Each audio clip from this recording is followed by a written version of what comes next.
नमस्कार, मैं प्रीति सुमन दास फिर से स्वागत करती हूँ आपको किंडर लाइफ पॉडकास्ट पर। यह पॉडकास्ट के आज के ये अध्याय में हम सुनेंगे पुस्तक जीवन ज्योति, जो कि परम पूज्य स्वामी चिन्मयानंद जी के द्वारा लिखी गई है, उसकी 17वां अध्याय। देखते ही देखते हम पुस्तक के 17वां अध्याय तक पहुंच चुके हैं और आज का यह अध्याय का विषय वस्तु है संस्कृति क्या है। आज हम ऐसे एक समय पर है जहाँ पर हमें ना कोई रुचि है अपनी संस्कृति को जानने के लिए, ना हम कभी सोचते हैं क्या है संस्कृति। संस्कृति को बिना समझने के कारण ही आजकल के युवा पीढ़ी पाश्चात्य संस्कृति के पीछे भाग रहे हैं, जबकि हमारे देश की संस्कृति इतनी उत्कृष्ट है। तो चलिए सुनते हैं संस्कृति क्या है आज के विषय वस्तु में। संस्कृति सभ्यता का मापदंड है। एक असभ्य बर्बर देश और सभ्य देश के बीच उनकी संस्कृति का ही अंतर है। जब एक जन समुदाय बहुत समय तक किसी एक निर्दिष्ट जगह पर जीवन के कुछ दार्शनिक मूल्यों तथा गुणों का आदर यानी कि अवलंबन करते हुए निवास करते हैं, तो वहां एक सुगंध सी उत्पन्न होती है और यही सुगंध को ही संस्कृति कहा जाता है।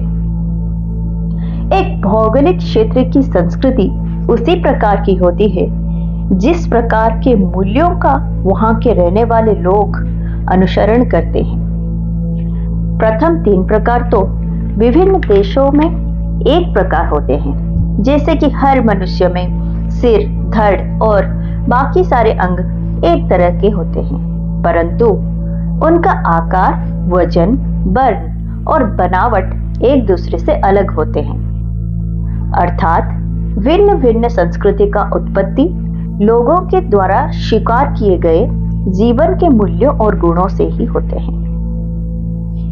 प्रारंभ में लोग जीवन के बाह्य प्रेरक शक्तियों से प्रभावित होकर कुछ मूल्य स्वीकार करते हैं।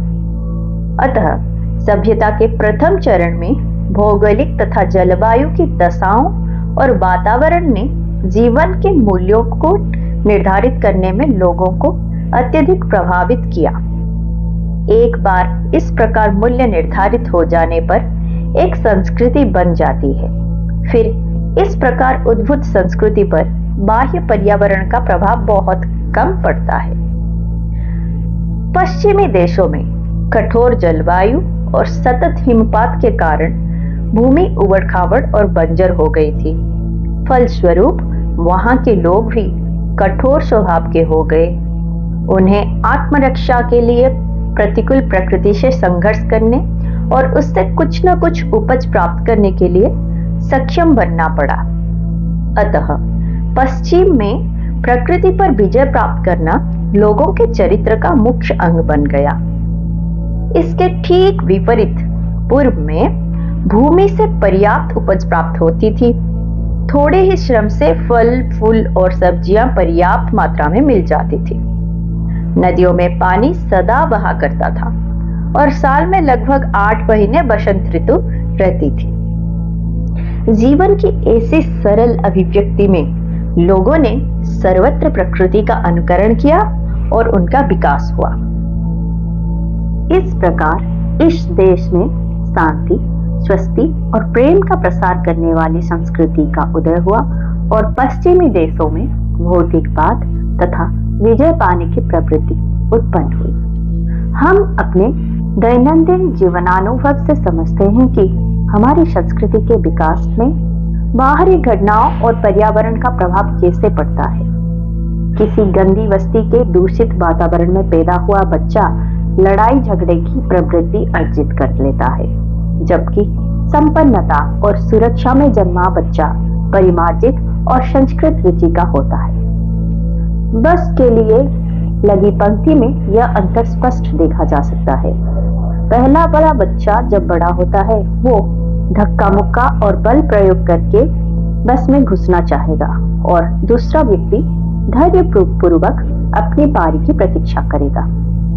संस्कृति के विकास से सभ्यता बढ़ती है, किंतु सांस्कृतिक मूल्यों के ह्रास से समाज की सभ्यता पर आघात पहुंचता है।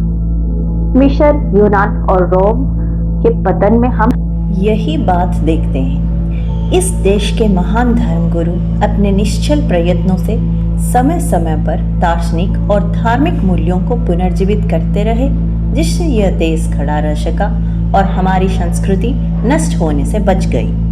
संस्कृति का ह्रास होते ही देश में बर्बरता और अनैतिकता बढ़ने लगती है और उसके दर्शन के भ्रामक अर्थ लगाए जाते हैं, जिससे लोगों में भ्रम और अव्यवस्था फैलती है। संक्षेप में, संसार की आज न्यूनाधिक यही दुखद स्थिति है।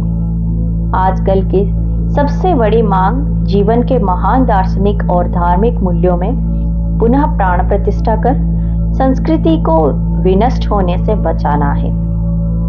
संसार के किसी साहित्य में इन मूल्यों का इतना सुंदर और विस्तृत निरूपण नहीं हुआ जितना कि अपने देश के धर्म ग्रंथों में देखने को मिलता है। अतः हम सब पर इस कर्तव्य का गहन भार आ पड़ा है कि हम अपने ग्रंथों के पवित्र संदेश का उद्धार करने और उनके दर्शनों को प्रकाशित करने के लिए अपने को समर्पित कर दें, जिससे शेष मानव जाति उनका अनुकरण कर अपने को धन्य बना सके। ये था आज के अध्याय में। हम है भारत के संतान संतति, तो भारत एक बहुत ही सुंदर देश है और इसका संस्कृति भी बहुत ही उच्च कोटि के है। लेकिन आज के ये समाज में हम अपनी यह अत्यंत दुर्लभ संस्कृति के महत्व को भूल चुके हैं। अब समय आ गया है हमारी संस्कृति को समझे और हमारे आगे आने वाली पीढ़ियों को भी हमारी संस्कृति की पहचान करवाए, तब भी हमारा देश आगे बढ़ सकता है और सारे विश्व में विश्व गुरु के आसन में फिर से बैठ सकता है। तो यह सब संदेशों के साथ रहती हूँ मैं प्रीति सुमन दास। मिलते हैं और एक अध्याय के साथ अगले पॉडकास्ट पर। धन्यवाद। श्री गुरुभ्यो नमः।